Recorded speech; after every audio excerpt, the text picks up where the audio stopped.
Hello everyone and welcome to another video. Today I'm playing some Feed the Beast on the Technical Beast server. I'm alone at the moment, but I just wanted to show you this new contraption I made. It's a tree farm. It almost seems as if it's the only thing I'm making Feed the Beast tree farms, but anyways, it's a jungle tree farm. My design I made half a year ago is broken. Like, it was broken for a long time, and this one is actually using the new beta 1.5.2 pack, which isn't publicly available, so you will need a secret code to get that. But anyways, what I made is a jungle tree farm. This tree farm is of course used to get wood, and the wood is turned into charcoal, which is then burned in steam boilers to produce steam, which is a way of generating power. So that is the explanation of the contraption in a nutshell. I guess we can get a closer look and see what is all happening behind the scenes. Okay, so let's have a look at what is going on behind the scenes. All you can see right now is really all there is to it, so it's not really a humongous contraption. It's really compact, and what I forgot to mention is that it's generating a solid 300 mJs per tick. Of course, a slight amount of the power is getting used by the machines that are used to harvest the jungle trees, and what is left for you to use 24/7 is about 230 Minecraft joules. So it's still, yeah, a very high amount of energy, and it's actually really easy to build. I built it in like the first week I was playing on this server. So let's just go over the inner workings. So the machines I used for harvesting the trees are these harvesters from the Minecraft Mine Factory Reloaded mod. I have 3 here, but it works as well with just one. I just wanted to get a high efficiency. So what these do is they harvest a 3x3 area by default. You can upgrade them with certain upgrades to increase their range, and I didn't do that. I didn't use any upgrades, but I'm still harvesting a 11x11 pad of jungle trees. How did I do that? Well, these have a very weird mechanic, like how they are coded. It's very strange. So what they basically do is they check a 3x3 area. I'll just mark one quickly. So they have a 3x3 area. They check it block by block, like every tick a block or something. And after they are done with the 9th block, they return to the first one, and they just repeat this until they find a log on one of the blocks. Then they dig the log and they look in a 15x15 area for any additional logs, because yeah, a tree is not just one log, it's multiple logs, and because it's only checking these 9 blocks, it can never check the other 5 blocks or something from a tree that are on top of the block. So it's just checking a 15x15 area around it, and a 40 blocks in height as well. So in total it's checking a 15x15x40 area. And what I'm basically doing is I'm tricking the harvester into believing that I'm actually only using the 3x3 by just constantly placing logs with these turtles every 5 seconds in their 3x3 area. And when they mine it, as soon as they mine it, they will go out and check the 15x15x40 area, which is of course where the jungle trees are situated. So if there is jungle tree there, they will just start chopping it down. That's basically what they are going to do. And because I'm using 3, they are going to chop down them with a faster speed than just 1. But as I said before, it should work with just 1. Then the replanting of the saplings is done by this planter, which is also from the Mine Factory Reloaded mod. This one actually has a radius upgrade, so it checks a larger radius, because you can't trick the planter like you can with the harvesters. So as you can see, a lot of jungle tree saplings in here.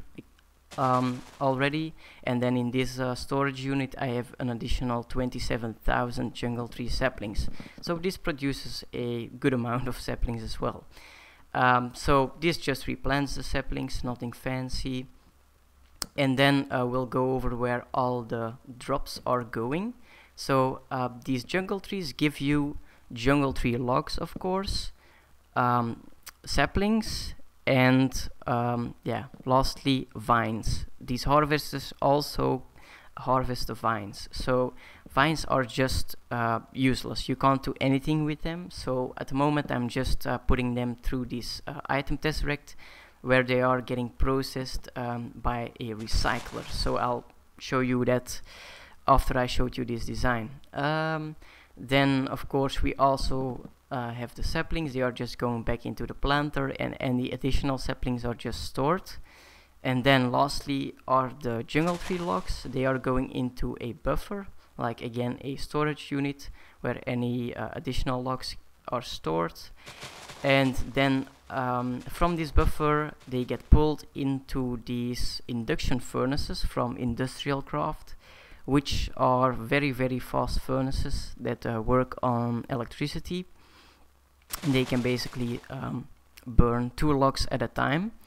They make the charcoal, and the charcoal is then getting pulled out of the furnaces into these steam boilers, high pressure steam boilers. They generate steam, and they do that by burning charcoal or any other type of fuel. They also need water. The water is getting supplied by these aqueous accumulators from thermal expansion. That is enough to supply this with enough water. Then steam is generated, and the steam is getting pulled out of the boilers by these liquid ducts from thermal expansion, and getting pulled into this power converter, which is going to convert the steam into Buildcraft energy, which is the Minecraft joules. So the mod that does this is the power converters mod, and it is basically a lazy way of converting power from one mod to another. But I like it because it isn't laggy, it's compact, and it's fairly cheap. I could have used steam engines to do the same thing and get exactly the same amount of power. But yeah, why would you do that if you can choose for something that is much smaller and generates a lot less lag? So as you've probably noticed already, on the other side I have the exact same setup. So this single farm generates enough wood to provide these 2 steam boilers with enough charcoal, and their converted power is then just stored into this redstone energy cell, and also this one. Oh, this one is actually empty at the moment. And yeah, of course, that is all there is to it. These power lines also go back into the machines, of course, because they also need power to work. That seems yeah, logical to me. And then all the additional power I'm just using for various things, of course, because yeah, this is where I get my power from. Also, a tiny bit of power is going into this power converter, which is converting Buildcraft power to Industrial Craft electricity, which is needed for these induction furnaces. But that is pretty much all there is to it. So I guess I'll just quickly show you what I'm doing with the vines, and then we're pretty much ready, I guess. So the vines are transported through a item tesseract, this one, to this deep storage unit, which basically stores a ton of vines. Currently it has about 70,000 vines stored.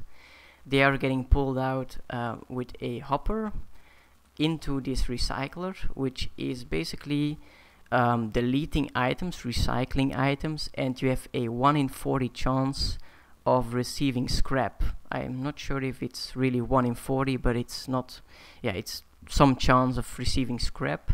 Scrap is just like dirt. I don't know, it's useless, but you can use it in a mass fabricator to generate UU matter at a faster rate, and thereby conserve some energy and time. And then UU matter is used to make lots of fancy things, lots of powerful machines, and also this suit I'm wearing, the quantum suit.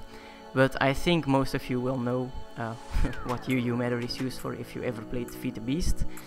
But anyways, that is all there is to it. There's just one more thing I'd like to ask, and that is if you guys want to see a tutorial on this, because this is more of a showcase. I guess you could build it yourself if you see this video, but just let me know if you would like to see one. And other than that, I want to thank you for watching, and I will see you in the next video.